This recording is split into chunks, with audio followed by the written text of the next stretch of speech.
젊은 부자님들 안녕하세요. 모든 재테크를 거미줄처럼 연결하고 있는 재테크 슈퍼거미 법학자 훈훈입니다. 오늘은 2021년 6월 13일 일요일 밤 11시 35분 시작합니다.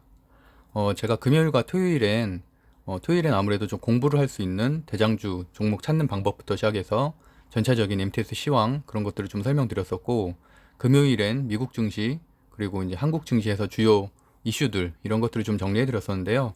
오늘은 제가 내일을 준비할 단타 대응 종목과 그리고 이제 상승 예상 종목, 그러니까 차트상으로 좀 횡보를 하고 있어서 아무래도 6월 말이나 7월 초에는 좀 상승을 할 수 있을 것 같은 종목들을 간단하게 좀 말씀드리려고 하고요.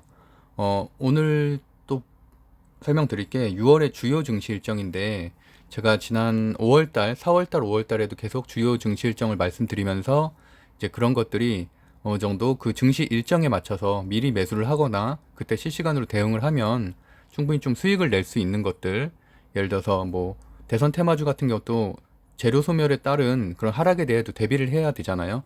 그래서 그런 증시 일정들은 좀 중요한 것들만 좀 체크를 해두면 아무래도 전체적으로 좀 도움이 되실 것 같아서 준비를 했고요. 미리 제가 좀 말씀드리는데, 안 그래도 제가 3일 전부터 이렇게 단기 대응으로 할 만한 것들, 소위 말해서 단타로 할 만한 것들도 한 종목이나 두 종목 정도는 추천을 드리고 있는데, 이제 이런 것들은 그냥 공부 차원에서 접근을 하셔야지, 이런 거는 절대 큰 돈을 넣어서도 안 되고, 그냥 장초에 사실은 장초 5분 안에 대부분 다 결정되는 경우가 많거든요. 폭등을 했다가 폭락하는 경우가 많아서 사실 반등할 거 예상을 하다가는 진짜 10%, 15%까지도 마이너스가 될 수가 있어요. 그래서 저는 뭐 지금까지 제가 한 5개월 정도 방송을 한 거를 보시면 알겠지만, 기본적으로 저는 당연히 대형주 중심으로, 가치주 중심으로 투자를 하고 있고, 그럼에도 불구하고 최근과 같은 조정장엔 그냥 계속 말씀드리다시피 커피값 정도 벌어갈 수 있는, 어떻게 보면 주식에도 여러 가지 유형이 있잖아요. 뭐 단타도 있고 데이 트레이닝이라고 표현을 하죠. 스윙도 있고, 그리고 장기 투자하는 그런 방식도 있는데, 사실은 어떤 게 옳고 그름의 문제는 아닌 것 같아요. 사실 그렇게 따지면 장기 투자하는 게 옳다고 친다면 아예 차트도 보면 안 되고 굳이 주식에 관심을 가질 필요도 없죠. 그냥 뭐 5년 뒤, 10년 뒤에 관심을 가지면 되는 거고 그때 뭐 찾으면 되는 거지. 아니면 뭐 배당만 사실 받으면 되는 거지. 말 그대로 주가가 폭락해도 그러면 신경 안 써야 되는 거잖아요. 그러니까 사실 그런 건 많지 않잖아요. 그리고 대부분의 뭐 주식 방송이라 이런 증권사에서도 사실은 하락할 게 예상이 되면 당연히 매도를 하라고 하잖아요.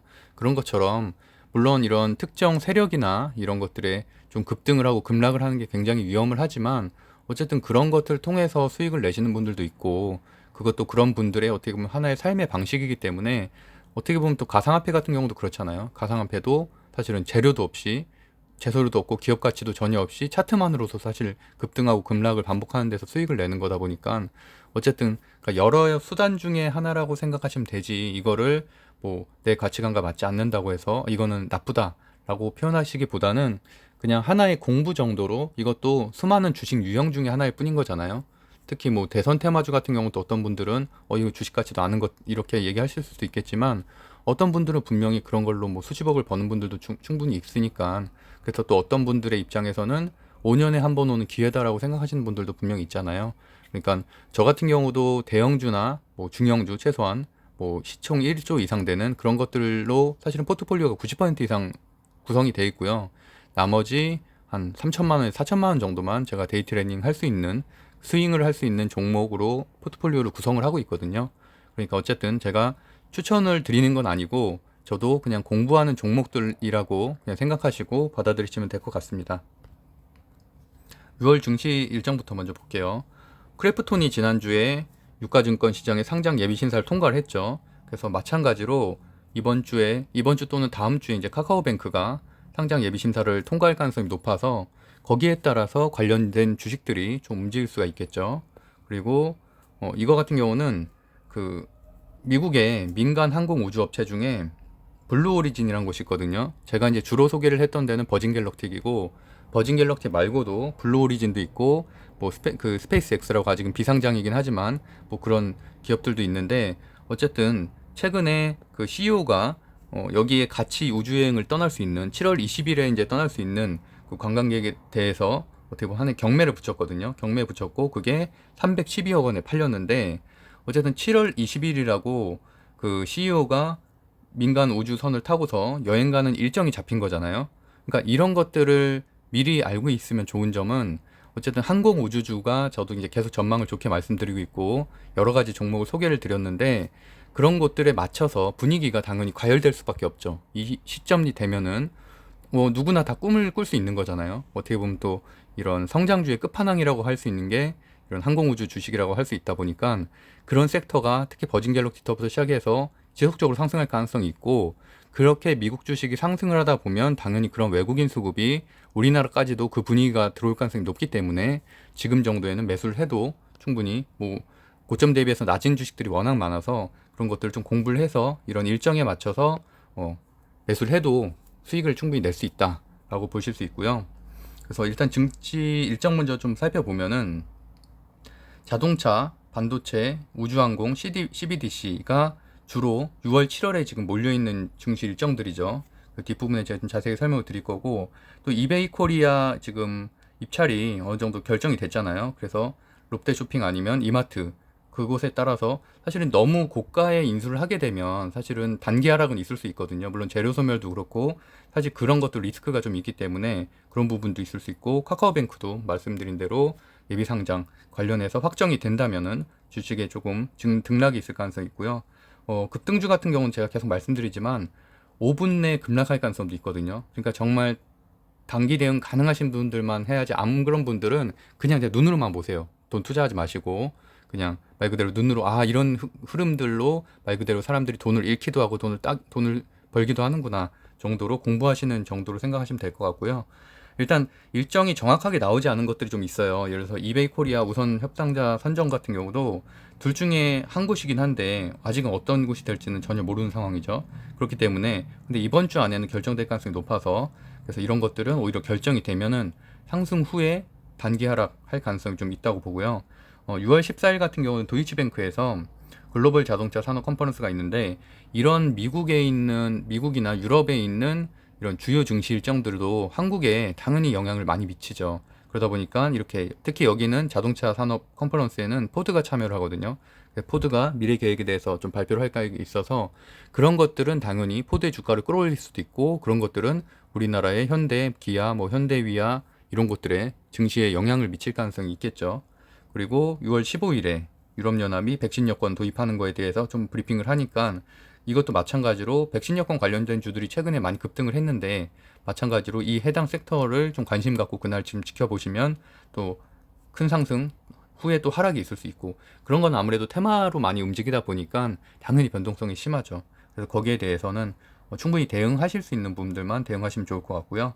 계속 말씀드리다시피 15일, 16에 FOMC 회의가 결정돼 있기 때문에 지금 우리나라 같은 경우는 동시옵션 마감일도 잘 넘어갔고 그다음에 뭐 미국의 입장에서도 나스닥이나 다우존스가 현재 특히나 나스닥이 최근에 좀 좋은 상황이잖아요. 그래서 물가지수 같은 경우도 그렇고 고용률도 그렇고 예상치보다는 좀 낮게 나왔고 그래서 어쨌든 CPI도 그렇고 전체적으로는 상황은 괜찮은데 과연 이게 7월에 썸머 랠리로 이어질 수 있을지 그래서 거기에 가장 변곡점은 아무래도 FOMC 회의에서 테이퍼링에 대한 이슈가 언급이 어떤 식으로 될지가 중요하다고 생각을 하고 있습니다.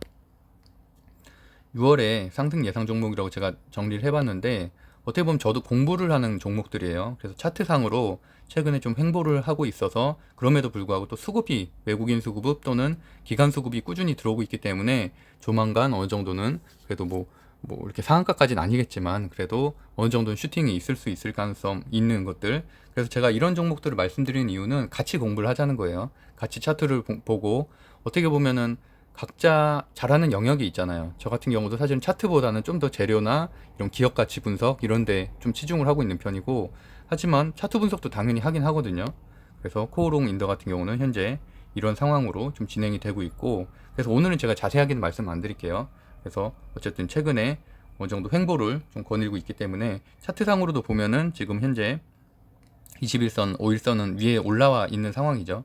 그래서 좀 안정적이다라고 볼 수 있고 수급도 지금 연기금이 꾸준히 좀 들어오고 있어서 좀 좋게 보고 있고요. 카카오 게임즈 같은 경우도 사실 변동성이 굉장히 심한 편인데 뭐 아시다시피 처음에 따상을 했죠. 따상을 하면서 이제 거기에 비하면은 고점 대비해서 조금 빠진 상황이긴 하지만 그래도 여전히 지금도 어쨌든 5일선 위에 올라와 있는 상황이고 21선 위에 올라와 있는 상황이라서 차트 상으로는 좀 정배열로 좀 가는 방향이다. 현재는 아직은 역배열이긴 하지만 정배열로 조금 넘어가고 있는 상황이다. 근데 저 같은 경우는 이제 대형주는 보통 21선 기준으로 매수나 매도 타이밍을 잡고 이렇게 좀 급등하는 주들은 5일선 기준으로 좀 잡고 있거든요. 근데 여기도 보면은 이제 5일선 위에 올라와 있기 때문에 현재 차트로는 어느 정도 상승할 국면이 좀 있다라고 보시면 될 것 같고요. 수급적인 측면에서도 지금 보시는 것처럼 한 5만 5천 원 선에서 많은 물량이 있기 때문에 이런 것들이 어느 정도 지지선을 좀 받아줄 수도 있겠죠. 그래서 그런 식으로 보시면 될 것 같고, 내일 어느 정도 상승할 가능성이 좀 높은 것들, 상승보다는 급등한 후에 급락할 가능성이 높은 주식들을 제가 정리를 해봤는데, 평화산업과 이제 LG 헬로비전이라고 볼 수 있죠. 평화산업은 수소 관련주고 LG 헬로비전은 아무래도 E+와 이제 합병 이슈가 좀 있기 때문에, 근데 이제 계속 말씀드리는 것처럼 이런 종목들은 리스크가 상당히 큰 종목들이에요. 보통 이런 거를 상따라고 표현하는데 상한가 따라잡기죠. 그러니까 상한가 한 다음 날, 다음 거래일에 어떻게 보면 좀 어느 정도 변동성이 있기 때문에 그런 것들로 단기 대응해서 수익을 내는 분들이 이런 방식을 많이 활용을 하는데, 물론 매일 상한가가 뭐 한 5종목에서 7종목 사이로 보통 나오는데 그런 종목들 중에서도 그래도 5분봉에서 힘이 가장 좋았던 종목들을 중심으로 좀 추리는 방법으로 종목을, 왜냐면 5종목 다 잘 가진 않거든요. 분명히 장초부터 폭락하는 주식들도 있어서 항상 저는 이제 관점을 잡을 때 그런 식으로 좀 공부를 하고 있고, 계속 말씀드리지만 모든 투자의 책임은 본인이 있기 때문에 실시간 대응 가능한 분들만 정말 소액으로 하시던가 공부하는 차원에서 하시던가, 아니면은 그냥 눈으로만 장초에 지금 9시에서 9시 한 10분 사이만 보면 충분히 공부가 되거든요. 흐름 같은 거 보이면. 그래서 어쨌든 그런 정도로 대응하시면 될 것 같고요. 평화산업은 보시는 것처럼 이제 금요일 날 상한가 갔죠. 상한가 갔었고, LG 헬로비전도 상한가가 금요일 날 5분봉을 보면 상당히 힘 좋게 이제 올라가서 어쨌든 추가 상승 여력이 있지만, 마찬가지로 지난주에 제가 소개했던 것처럼 BHL 파워를 제가 소개를 했었죠. 이제 그런 거 같은 경우는 바로 이제 급락을 하기도 했었으니까 하여튼 좀 조심은 해야 된다라는 말씀을 드리겠습니다. 그래서 이제 6월 3주에 이제 주요 증시 일정도 한번 체크를 해보시고요. 한국은행이 아무래도 CBDC에 대해서 사업 구체화 계획을 6월 중에 발표를 하기로 했죠. 그래서 이제 그러다 보니까 네이버나 카카오를 중심으로 이제 CBDC 관련주, 중소형주들도 움직일 가능성이 있어서 그런 부분은 좀 체크를 하시면 좋을 것 같고요. 카카오뱅크 같은 건 상장 승인을 하게 되면은 4월 15일에 심사청구를 했기 때문에 지금 한 3개월 정도 지난, 2개월 정도 지난 6월 15일 전후로 해서 그 결과가 나올 가능성이 있겠죠. 그리고 또 이제 현대차가 보스턴 다이내믹스 인수를 마무리하기 때문에 이제 앞으로 또 현대차의 주가 상승이 좀 있을 것으로 예상이 되고 있습니다. 네, 오늘은 그냥 좀 짧게 마무리를 해봤는데 또 방송을 안 하기에는 좀 서운하고, 그래서 어쨌든 12시 전에 한번 마무리 해봤습니다. 예, 제가 운영하고 있는 네이버 카페에서는 뭐 주식 투자뿐만이 아니라 아파트 청약, 부동산 경매, 이런 뭐 유튜브 키우기, 인스타그램 같은 다양한 재테크 스터디가 열리고 있으니까 혹시 관심 있으신 분들은 네이버에서 한번 검색해 보시면은 모든 글이 다 전체 공개돼 있거든요. 그래서 보시면 될 것 같습니다. 네, 구독과 좋아요는 항상 힘이 됩니다. 오늘도 행복한 하루 되세요. 내일도 성공 투자하시기를 바라겠습니다. 법학자 훈이었습니다. 감사합니다.